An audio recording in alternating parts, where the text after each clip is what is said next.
The case of Lorenzen Wright, a 13-year NBA veteran who was murdered in cold blood just a few years into retirement, still doesn't sit right with me. Whether it be the close relation to his ex-wife, his kids losing their father, or the fact that his name has been smeared since his death, this case is one of the messiest and brutal crimes in all of NBA history. Growing up, Lorenzen's dream was always to play basketball, but more specifically to make the NBA. Luckily, he was gifted with the height for that as early as a baby, where his own mom couldn't lie her son on her lap as his head would fall off of her knees. In his junior year of high school, years before the NBA, Lorenzen met Shara Robinson. They had met through her father being Lorenzen's coach, and at the time, she was the love of his life. Shortly after being drafted to the Los Angeles Clippers, the two would settle down together, and over the next several years would have up to 7 children. All of those surrounding Lorenzen at the time said that he adored his children, and he was quoted by saying that nothing was more important in life than them. After 3 seasons in LA, Lorenzen was traded to Atlanta and then moved again to Memphis by 2002. Nobody loved the success that came with the NBA more than Lorenzen. While not being a star in the league necessarily, he would still stay to sign everything or take photos with anybody that wanted one out in public. Up to this point, things in his life were the best they had ever been, living his dream as an NBA player and having the woman of his life with many kids to care for at home. But unfortunately, this is when things started to take a tragic turn in his life forever. Ciara Wright was born into Lorenzen's family in 2002 and tragically passed just 11 months later due to sudden infant death syndrome. The news was extremely dark, but Lorenzen kept his head up, honoring Ciara with a tattoo on his right shoulder and even launching the Ciara Wright Scholarship Fund in the Memphis area. His charitable behavior didn't just stop there, as he donated to multiple children's charities, visited St. Jude's Hospital, and hosted countless basketball camps around his hometown in Memphis. After bouncing around multiple teams including the Atlanta Hawks again, the Sacramento Kings, and the Cavaliers, by the end of the 2009 season, Wright decided to call it a career with a thumb injury sidelining him for most of that final season. Lorenzen was never an all-star player in his career, but lasting 13 seasons in the league while garnering over $50 million in that is more than a success by any means. His spending habits were similar to his work ethic for basketball, and just a few years into his retirement, he was nearly out of all funds. Lorenzen was described by those close to him as a giver, someone who was extremely generous with his money, helping friends open businesses, buying them cars, and even houses at one point. With his reckless spending came real consequences, and Wright's mansion was promptly repossessed by his bank just years after retirement. It didn't help that he was owing over $20,000 in child support monthly, which ultimately led to the divorce of Lorenzen and Shara by 2010. Lorenzen had moved to Atlanta while Shara and the kids stayed in his hometown of Memphis. Luckily, he still had a home in Tennessee and would frequently go back and forth to see his family and children he cared so deeply for. The issues between Shara and Lorenzen's relationship remained even after the divorce, with many around them saying they continued to be intimate even after the divorce, and that the reasoning behind the initial divorce was from serial cheating on both ends.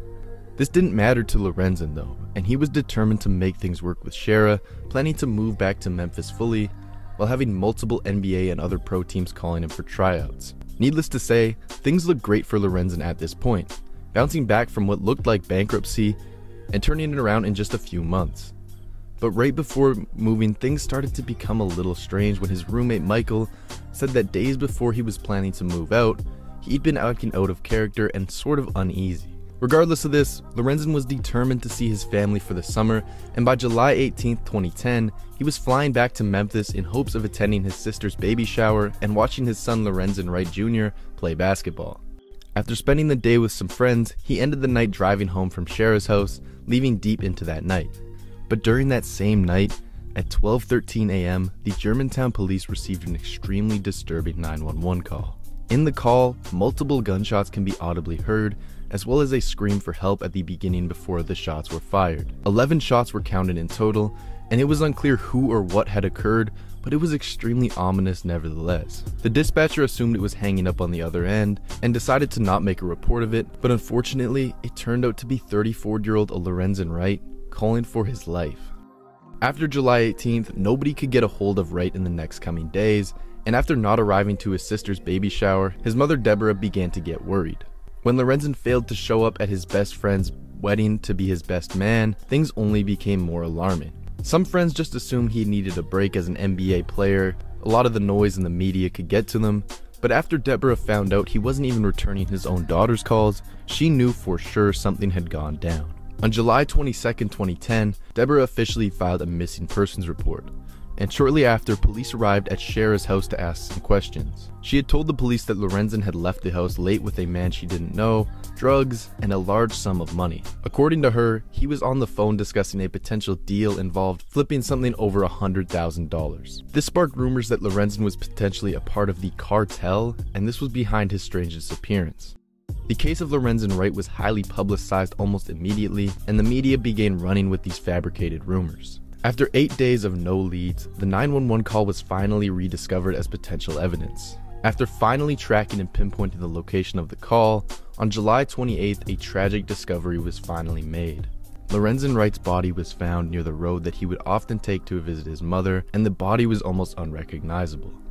After forensics came through, it was found that he was shot 4 to 5 times, 2 in his head and his chest, with shards of bullets in his legs as well, and the 911 call was confirmed to be his final moments. Over the next few weeks, family, residents of his hometown, and teammates of Lorenzen gathered to mourn the loss. There were still some who were skeptical. Why would he be taking a back road at such a late time, and why would he be making a phone call at this time if something wasn't wrong? One person who remained quiet through all of this, though, was none other than Shara herself. And by August 1st, the police had conducted a search of her home.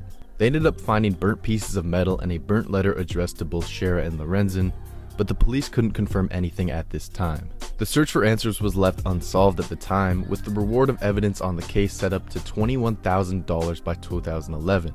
Miraculously though, in 2012, a person who was already in prison asked to speak with FBI directly regarding the Lorenzen Wright case. The man, who had already been acquitted with the murder of his wife, was out on bail during the time Lorenzen's killing, before being sentenced to 20 years in prison. He told the police exactly where to find the gun that was used to kill Lorenzen, and told them of a previously failed attempt at killing him before. While all of this was being thoroughly inspected, Shara herself was dealing with some legal problems of her own regarding the divorce settlement. You see, as part of their settlement, Lorenzen took a $1 million life insurance policy, which was paid out to Shara a year after his death. What makes this all sadder is Lorenzen specified in his life insurance policy that it was to be used towards their children directly. However, months after receiving this, Shara had ended up spending all but $5.05. She was sued shortly after finding this out by Lorenzen's father Herb, who was his estate holder, and sued on behalf of his grandchildren, as the money was intended to be directed towards their grandchildren and was spent on pretty much anything but them. Somehow Shara used the argument that the money spent on new furnitures and cars was keeping them financially sound, having up to $1.4 million in assets to fall back on. They ended up settling quietly out of court, but things got even weirder when Shara briefly dated a journalist who had interviewed her about the book revolving her and Lorenzen's relationship, and when Kelvin the journalist was asked about their relationship, he said that things crumbled due to her strange obsession with getting money from Lorenzen's estate, and this obsession would be increasingly more strange as time went on. Fast forward to 2017, after years of next to no noise about the case, Operation Rebound was initiated. That tip all those years ago used by the man in prison on the gun helped lead officers into retrieving the gun used to murder Lorenzen Wright in a lake around Walnut, Mississippi, 45 miles from the crime case. The gun was traced back to Billy Ray Turner, a deacon in Shara's church, and there was rumors that he and Shara were secretly dating. He was then charged with first-degree murder, and his bail was set to $15 million, with Shara Wright Robinson being arrested shortly after for her connection with the murder. Reports started to come out left and right of Shara's multiple attempts to get Lorenzen killed, using Bill Turner and Jimmy Wright, the man that gave the tip to the cops, with all of them failing due to him either not being at the home in the time, or his roommate Michael being present. Due to Jimmy Wright's violent past, the team of Shara Robinson used this to their advantage, taking a plea where her sentence is set at just a minimum of 9 years for this crime, while Billy Ray was handed a life sentence. And the worst part of this whole story is the true assassination of the character of Lorenzen Wright. Due to the rumors and popularity of this case, many people don't really know his true character and his care for those surrounding him. His children and parents do their best in spreading this, and all of his kids have grown up while keeping close contact with one another. The story of Lorenzen Wright is truly one of the saddest cases among NBA history, and I hope this video can do some justice in spreading his name as a great human and father in his time on Earth.